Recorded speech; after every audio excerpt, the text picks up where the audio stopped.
Hello? Hi po. Hi po. Hi. Good evening. Hi po. Eh, Hello sa'yo. Mayari. 27, batang-bata. Anong confession mo? So, yung confession is my previous relationship is ex-fiancé ko na. So, Oh, Grabe wow. naman. Sorry to hear. may Sorry. almost Oh. na. Ilang years ka engaged? Actually, nauna yung plano na magpakasal. Rather yung mag-propose. Kasi long distance kami. Nakatira siya dun sa Switzerland. Ako nakatira sa Pilipinas. So, nag naging kami noong 2022 after the opening ng Pilipinas sa pandemic. Tapos up until 2024, kami noon, although, nag-break kami noong 2024 ng Pasko. Oh my gosh. Paano kayo nag-meet bago ng pandemic o sa pandemic pa lang? 2021, sa dating app kami nagkakilala. Ayun, Tapos, dating by app. 22, nagkakilala kami in person. Tapos, sa master graduation ko, nandun siya. And up until 2024 kami. Pero, actually, July 2024, dapat ikakasal na kami. Pero hindi na tuloy gawa ng papers namin. But hindi siya nag-propose? Ano lang, diretso kasalagat ang usapan? Parang ganun na nga. Kasi, yung kasal sana na yun is parang paraan namin to live together sa Switzerland. Kasi, Yung yung papeles. visa. Oh. But kahit na, 'di ba, Labuching, 'di ba dapat ang may proposal. Ito walang walang singsing diretso kasalagad eh. Para lang sa paperwork, para lang makapunta sa ibang bansa. Natuloy yung kasal? Hindi, hindi. Wala, Hindi. hindi naman pala natuloy yung kasal. But at least kung may singsing at least, alam mo na.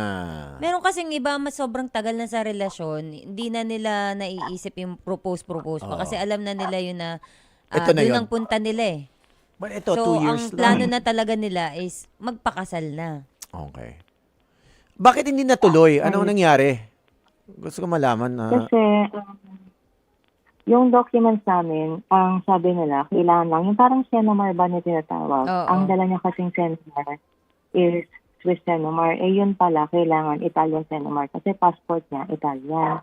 Oho. Tapos, Foreigner ba kami to? ng Foreigner passport. or local? Foreign. Foreigner. Yeah. Okay. So, Ayun. ang dala niyang passport ay Italian. Italian passport Ang pala. dala niyang Senomar, passport ay Italian. Tapos kailangan Senomar din ay Italian. Kaso nga lang, yun, yung kukuha sana kami sa embahada dun sa may BGC. Matagal pa raw. Eh, nangyari na lang. Ayun, nagbakasyon na lang kami kasama yung family niya, family ko dito sa Pilipinas. Then, ang masakit doon is, even yung kung TV kami ng sing-sing, nakakahiya doon sa sales lady sa Ongpin kasi tinanong niya pa, Ma'am, sino po ba yung ikakasal? Yung mother ba niya, parang another marriage na tatay, or kami ba? Kasi siya yung nanay niya yung kausap niya most of the time, hindi ako. So, nakakaya, parang out of the bubble ako. Ano yun? Ano ulit? Yung sa pagbili niyo ng singsing? Yung pagpili ng sing-sing, Oo. yung kausap niya mostly, nanay niya, hindi ako. Ay, Kaya pala ng sales lady, nanay niya hindi ang ba kausap sa singsing mo? Mhm. Oh. Singsing yun ng Di dalawa. ba dapat ikaw ang kausap kasi ikaw magsusuot? Totoo. So, kaya tinanong nung nagbebenta sa Ongpin kung sino ba ikakasal silang dalawang yung nanay niya o kayong dalawa? Yun ba? Walang Mama's boy ba to? O ano? Di ba? Feel ko DJ po. Ilan taon? Ikaw 27. Yung fiancé mo, ilang taon? Yung fiancé ko, 1 year older lang sa akin. 28. Okay. So, Weird. paano na call off yung wedding? Kasi yung weekend bago magpasko, conversation kami, video call. Tapos sabi ko, nag-open up lang ako, sabi ko, it would be nice kung tuwing nag-uusap kami, siya naman nagpaplano, siya yung nagpaplano kung ano yung gagawin, pag-uusapan namin. Bigla siya nag-open up about other things na pag lumalabas daw ako, hindi raw ako magsasabi. Magsasabi naman ako, hindi ako madalas lumalabas. Ang last kong labas, kasama ng estudyante ko kasi naging teacher ko dati. Tapos, ayun, maya-maya, nag-open up ako na kung na-research na ba yung wedding process sa Pilipinas, ay sa Switzerland, kasi yun yung usapan namin.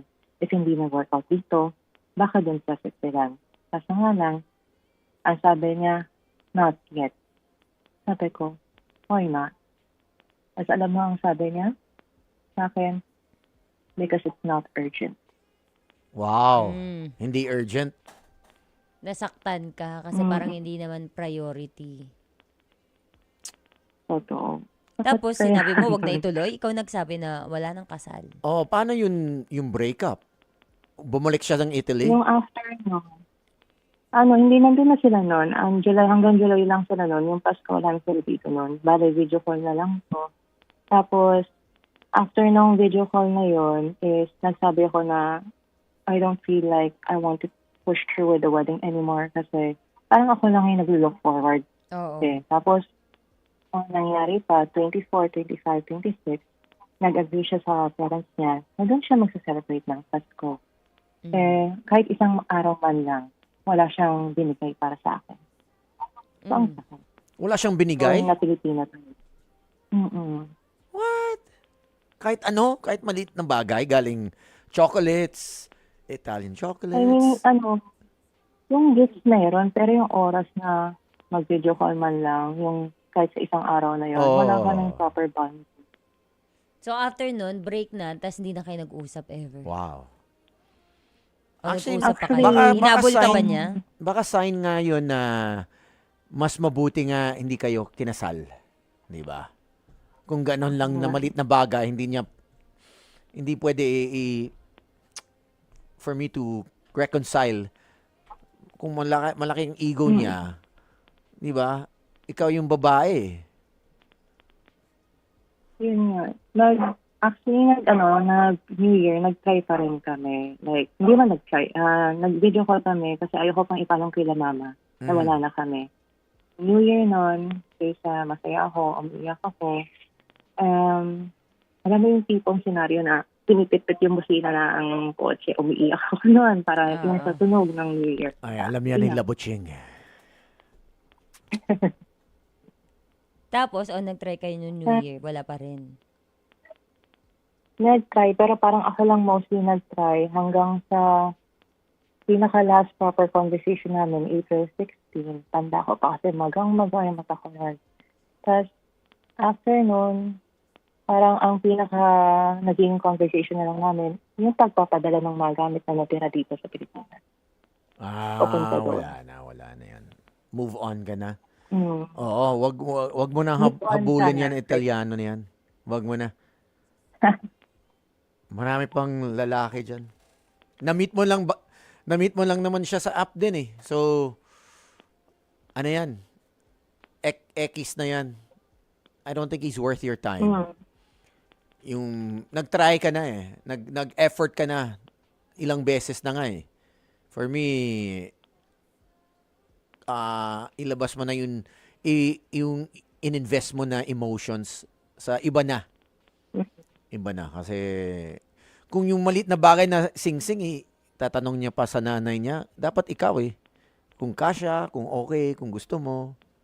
For me ha. Oh. I'll probably ask my mom na, maganda ba to? Yun lang yun eh.